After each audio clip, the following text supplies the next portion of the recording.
আমাদের একটা প্রতিনিধি নীতিনিতে মন্ত্রণালয় অবস্থান করতে 5 সদস্য বিশিষ্ট।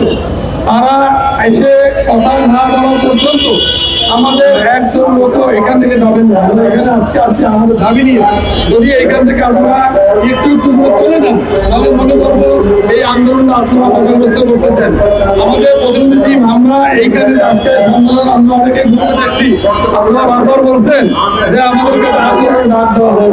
এই আন্দোলনের ফসল কিন্তু এটা করতে অনেক পিছনে অনেক কষ্ট করতে হয়। আপনারা কেউ এইখান থেকে মুখ করবেন না।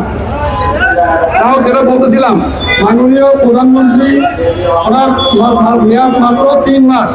উনি এসে বিভিন্ন কার্ড, বাংলাদেশের বিভিন্ন কার্ড, যেমন যে ফ্যামিলি কার্ড, স্বাস্থ্যসেবা কার্ড, ইতিমধ্যে urban primary health care service delivery প্রজেক্টে রেড কার্ড চলমান। সেই রেড কার্ডের মাধ্যমে যে পরিবারের মহিলা যিনি প্রধান তার নামে রেড কার্ডটা ইস্যু করা হয় এবং এই রেড কার্ডটা যে পরিবার পায় ওই পরিবারের সকল সদস্য আমাদের আওতাভুক্ত যে সেবাগুলো আছে সকল সেবাকে ফ্রি প্রদান করা হয়। আমাদের কি কি সেবা আছে?